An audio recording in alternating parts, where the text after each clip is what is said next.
ಎಲ್ಲಾ ಪೊಲೀಸ್ ಸ್ಟೇಷನ್ಗಳು ಕಾಂಗ್ರೆಸ್ಸಿನ ಸ್ಟೇಷನ್ ಆಗಿದೆ. ಕಾಂಗ್ರೆಸ್ಸಿನ ತಾಳಕ್ಕೆ ಕುಣಿಬೇಕು.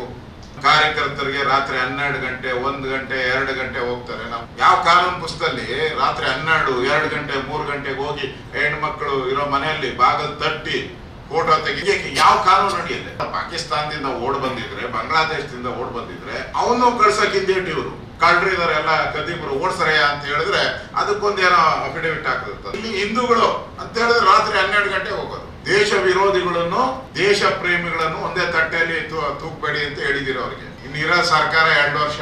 ಈಗ ನಡೀತಾ ಇರೋ ಬೆಳವಣಿಗೆಗಳು ನೋಡಿದ್ರೆ ಅದು ಗ್ಯಾರಂಟಿ ಇಲ್ಲ. ಯಾರೋ ಮಾತು ಕೇಳ್ಕೊಂಡು ನೀವು ತಪ್ಪು ಮಾಡಿದ್ರೆ ಮುಂದೆ ಪಶ್ಚಾತ್ತಾಪ ಬೀಳ್ಬೇಕಾಗುತ್ತೆ. ನಾವು ಬೆಂಗಳೂರಲ್ಲಿ ಹೇಳಿದಿರಿ BR with ಪೊಲೀಸ್ ಅಂತ. ಕಮಿಷನರ್ ನ ಸಸ್ಪೆಂಡ್ ಮಾಡಿದ್ರು.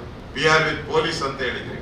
ಮಂಗಳೂರಲ್ಲಿ we are not with police. Rahul Gandhi ಮೇಲೆ ಎಷ್ಟು ಬೇಲಲ್ಲಿ ಇದಾರೋ 420 ಕೇಸಲ್ಲೆಲ್ಲ ಇದಾರೆ. ಈಗ ಅವ್ರನ್ನ 420 ಅಂತ ಹೇಳ್ತೀರಾ ಅಂದ್ರೆ ನನ್ನ ಮೇಲೆ ಕೇಸ್ ಹಾಕ್ತಾರೆ. ನಾನು ಹೇಳಕ್ ಹೋಗಲ್ಲ. DK ಶಿವಕುಮಾರ್ ಸಾಹೇಬ್ರು ಡೆಪ್ಟಿ CM ಅವ್ರೇನ್ ಹೇಳಿದ್ರು, ಕುಕ್ಕರ್ ಬ್ಲಾಸ್ಟ್ ಮಾಡಿದವ್ರು ನಮ್ಮ ಬ್ರದರ್ಸ್ ಅಂದ್ಬಿಟ್ರು. ಎಲ್ಲಾ ಪೊಲೀಸ್ ಸ್ಟೇಷನ್ಗಳು ಕಾಂಗ್ರೆಸ್ಸಿನ ಸ್ಟೇಷನ್ ಆಗಿದೆ.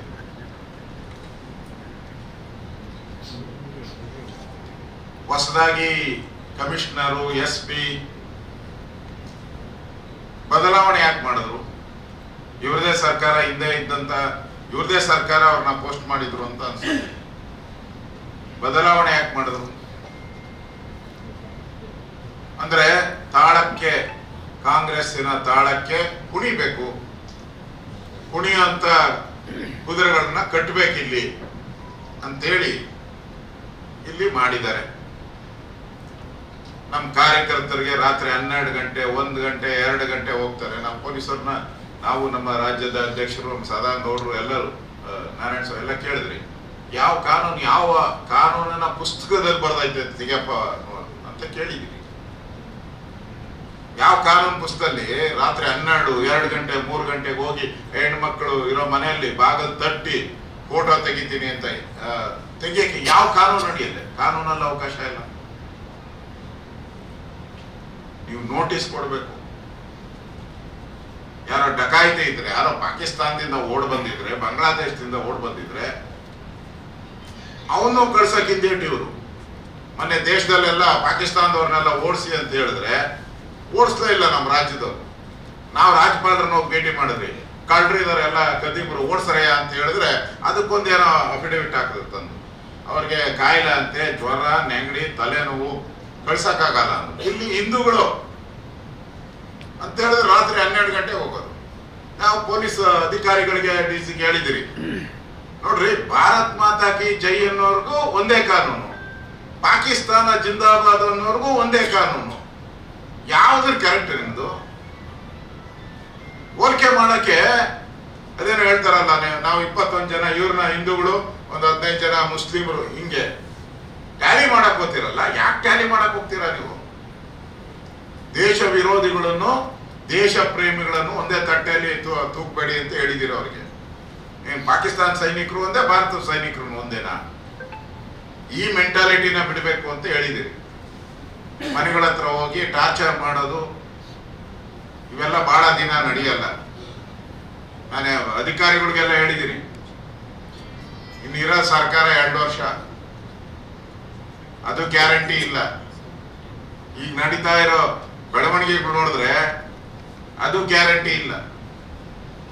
ಯಾವಾಗ ಬಿದ್ದೋಗ್ತದೋ ಸರ್ಕಾರ ಗೊತ್ತಿಲ್ಲ. ಆ ಪರಿಸ್ಥಿತಿಯಲ್ಲಿ ಇವತ್ತು ಸುಹಾಸ್ ಶೆಟ್ಟಿ ಕೊಲೆ ಪ್ರಕರಣವನ್ನ ನಾವು ಹೋರಾಟ ಮಾಡಿದ್ರಿ, ಇಲ್ಲಿ ಬಂದು ಧರಣಿ ಮಾಡಿದಿರಿ, ಹೋರಾಟ ಮಾಡಿದಿರಿ, ಪತ್ರಿಕಾ ಸಂದರ್ಶನ NIAಗೆ ಕೊಡಬೇಕು ಅಂತ ರಾಜ್ಯ ಸರ್ಕಾರ ಹಿಂದೇಟ್ ಆಗ್ತಾ ಇತ್ತು. ನಾವೇ ಮಾಡ್ತೀರಿ ಅಂತ. ಈಗ ನಾವೇನ್ ಹೇಳಿದ್ರಿ ಅವತ್ತು? ಈ ಘಟನೆ ಹಿಂದೆ ಕೇರಳದಿಂದ ಬಂದಿರೋರು ಇದ್ದಾರೆ, ಪಾಕಿಸ್ತಾನದಿಂದನೂ ಬಂದಿರ್ಬೋದು, ಯಾವ ನಿಷೇಧಿತ ಪಾಪ್ಯುಲರ್ ಫ್ರಂಟ್ ಇದೆ ಅದರಲ್ಲಿ ಇನ್ವಾಲ್ವ್ಮೆಂಟ್ ಇದ್ದಾರೆ, ದುಡ್ಡೆಲ್ಲಿಂದ ಬಂದಿದೆ ಇವರಿಗೆ.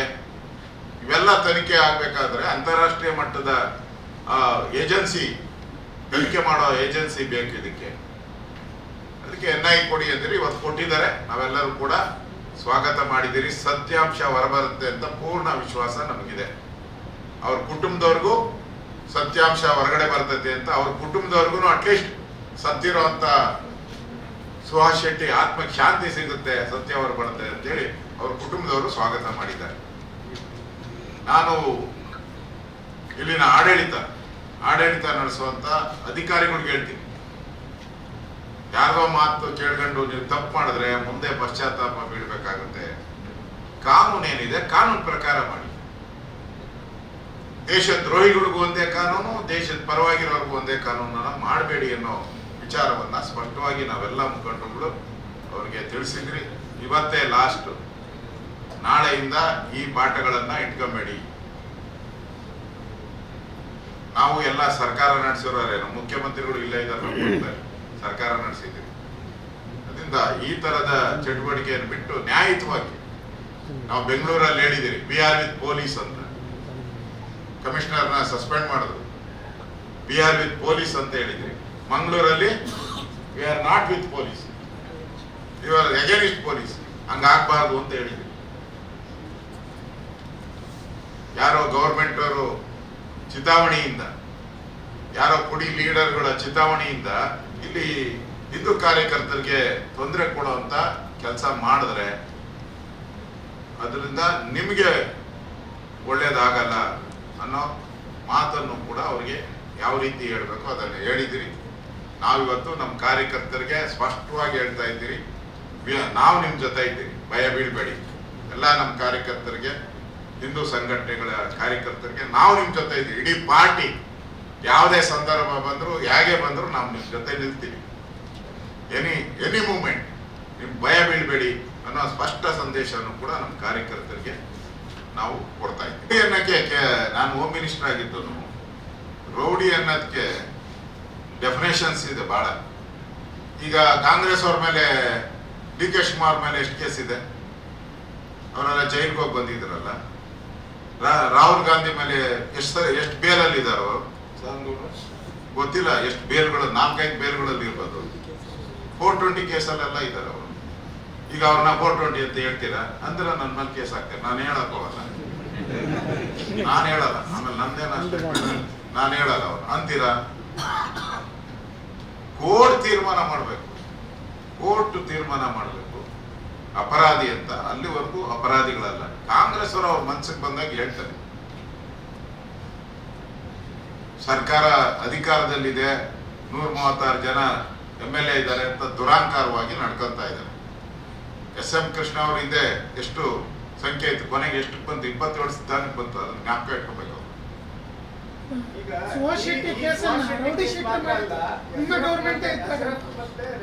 ಅವರೇ ತಾನೇ ಗೌರ್ಮೆಂಟ್, ಅವ್ರ ಮತ್ತೌಟ್ ಅವ್ರ ಅಷ್ಟು ಬೇಗ. ಇನ್ನ 2 ವರ್ಷ ಐತೆ ಅವ್ರದ್ದು. ಇವಾಗ ಸರ್ಕಾರ ಹೋಯ್ತು ಅಂತ ಹೇಳ್ಕೊಂಬಿಟ್ಟವ್ರ. ಅವರೇ ಕೊಡೋದು. ಬರೀಲಿ, ಲೆಟರ್ ಬರೀಲಿ. ಅವರನ್ನು NIಗೆ ಕೊಡ್ಬೇಕು ಅಂತ ಬರೆದ್ರೆ ನಮ್ದೇನು ಅಬ್ಜೆಕ್ಷನ್ ಇಲ್ಲ, ನಮ್ದೇನು ವಿರೋಧ ಇಲ್ಲ.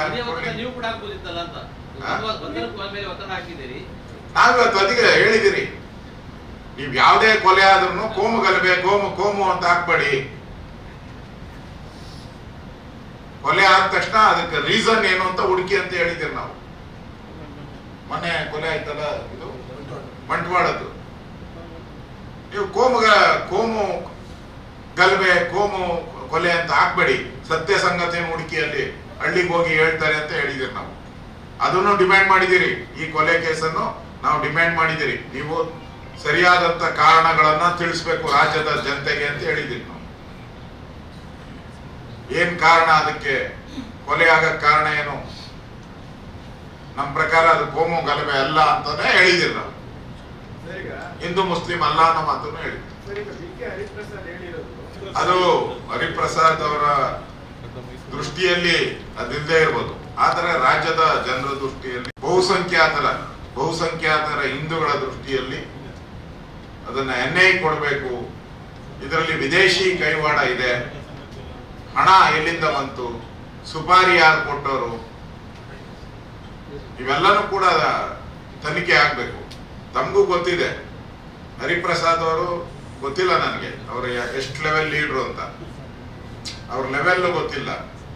ನಮ್ಮ ಡೆಪ್ಟಿ CM ಇದಾರಲ್ಲ, ಯಾರು DK ಶಿವಕುಮಾರ್ ಸಾಹೇಬ್ರು, ಡೆಪ್ಟಿ CM, ಅವ್ರೇನ್ ಹೇಳಿದ್ರು, ಕುಕ್ಕರ್ ಬ್ಲಾಸ್ಟ್ ಮಾಡಿದವ್ರು ನಮ್ಮ ಬ್ರದರ್ಸ್ ಬಂದ್ಬಿಟ್ರು.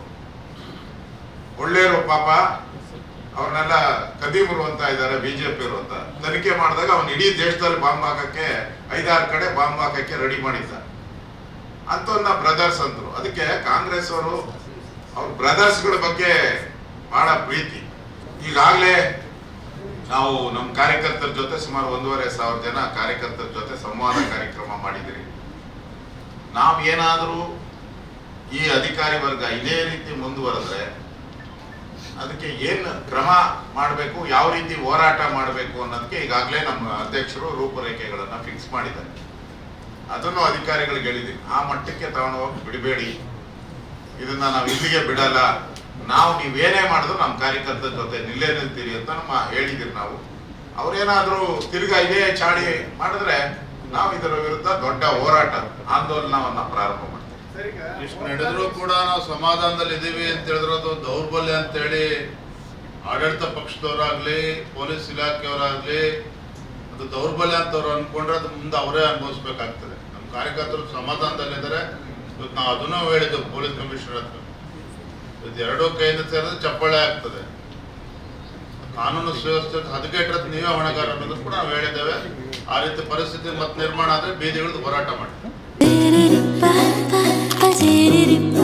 ನನ್ನ ಫೇವರೇಟ್ ನಂದಿನಿ ಚೀಸ್. ಈಗ ಎಲ್ಲರ ಫೇವರೇಟ್ ನಂದಿನಿ ಚೀಸ್.